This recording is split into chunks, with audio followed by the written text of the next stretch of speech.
What's up, guys? It is Ryan Lang, otherwise known as the Rave Runner. In this video, I'm going to give you my tips on how I stopped and now prevent shin splints and stress fractures from happening. The most common injury that I get people telling me about is most definitely shin splints. And I hate hearing this because I know how much they suck and how frustrating they can be. You have the energy to go out and run, you have the motivation to get a workout in, but your legs hurt. Don't worry, I've been through them all and I have all the tips and tricks on how to get through them. I want to start out by saying that a lot of people get shin splints mixed up with stress fractures. Although these are very similar injuries, they are different and have different causes and ways to prevent them. All right, here, I'm gonna give you all my knowledge now. Ready, go. Okay, I'm gonna start out with telling you what shin splints and stress fractures are. Both of these are lower leg injuries caused by overuse or overloading too much weight on your legs in a short period of time. I'm gonna go a little bit more in depth as to what they are, and then later in this video, I'm gonna give you the ways to prevent and stop shin splints and stress fractures from happening. All right, shin splints. This is when the tissue that's connected to your tibia actually begins to inflame and tear away from the bone. Yes, it is as painful as it sounds, but don't worry, these are actually a much easier thing to recover from than stress fractures, which are going to be a minimum 6 to 8 weeks. With shin splints, the pain can be very broad and all over your leg. And when you're running or working out, the pain usually starts right when you start working out, but slowly goes away throughout the workout. Stress fractures are slightly different. You're going to have pain in a pinpointed area. And if you press on that area, it's going to really, really hurt. This pain will persist throughout your workout. And after you're done working out, it usually gets even worse with a throbbing like pain. Stress fractures are when you actually get microfractures in the bone, and because you don't give your legs enough recovery time to repair those microfractures, they get wider and wider and wider. And if you begin to push those stress fractures, you will push them to the point of actually fracturing, which happened to me in high school during football season. All right, now you have an understanding of the difference between stress fractures and shin splints. Now I'm gonna give you ways on how to prevent and stop these. Again, both of these injuries happen when you put too much weight on your body or you use your legs too much in a short period of time. Here's a couple examples. Doing one-legged jumping exercises. Going from sitting around playing video games in the summer to running around playing football with a bunch of pads all on you. Running with a weighted vest. Or just trying to jump into running 20 to 30 miles a week when you've never really ran before. Your body needs time to adapt and heal in the beginning. Yes, now I'm able to run hundreds of miles because my body is adapted to that workload. All right, we'll start with shin splints. First of all, make sure that your foot is tight enough in your shoe at the meat of your foot. To give you a better example, check this out. Imagine your foot inside of your shoe and it's able to wiggle up and down. Therefore, you're going to be flexing your shin muscle a lot more than is needed. If you tie your shoes tight, you're not going to be able to flex your foot like that because it's tied down securely. Another thing you can do is try these different stretches.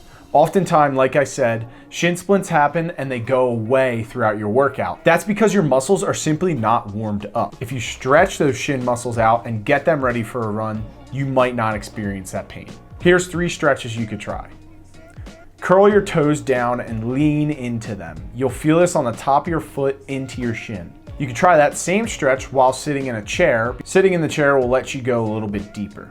Finally, go ahead and sit on your feet and press backwards. This is actually one of the stretches that I go through in my pre-run stretching routine. My final tip for curing shin splints is just toughing it out. The pain when you run tends to just be in the beginning, so if you tough out the first 15 minutes, yeah, it's gonna hurt, but they'll go away eventually. Now let's get to the even more painful injury, stress fractures. I think the best cure is preventing the injury from even happening. So here's how I do that. 1, I don't personally have a calcium deficiency, but when I started taking vitamin D with calcium, my stress fractures never came back. The vitamin D actually helps your body absorb the calcium into your bones, which will enable those microfractures to heal much faster. My orthopedic recommended these to me back in high school, and I've taken them ever since every day. There are times that I go a week or 2 without taking them because I simply forget, and my stress fractures don't come back. But I think that's because my body is fully adapted to the workload I'm asking from it. Second, get good insoles for your shoes. If your insole looks like something of a floppy fish, it's more than likely not helping you out. When I had my first stress fracture, I went out and got custom orthotic. Now these have a great arch support, and what that will do is that will put all the pressure throughout your entire foot rather than in certain areas. When the pressure is just in certain areas, that's when you get stress fractured. If you don't have the budget for custom insoles, I highly recommend getting Power Step.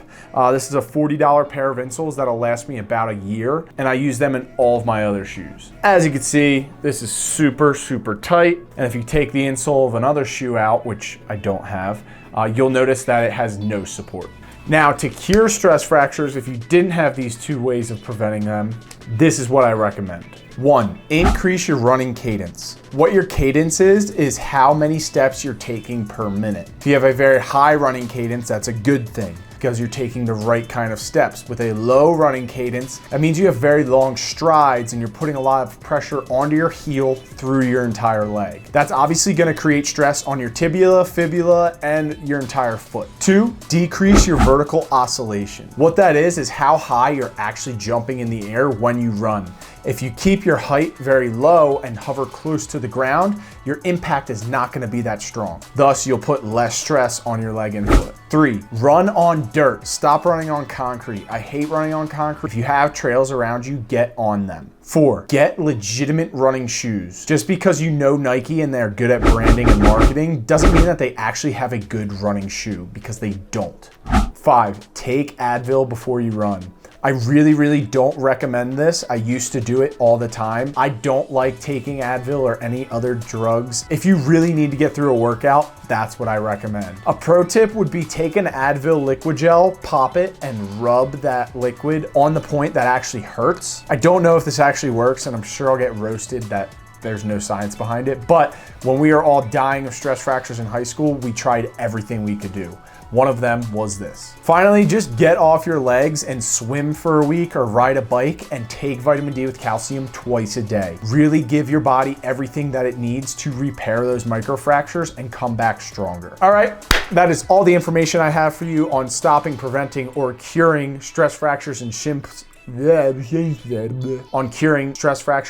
splints. I hope that you're now able to take a step back and get back into running shape, giving your legs a break and letting those muscles, tendons, bones repair and get your body ready for another run. Rave Runner, out.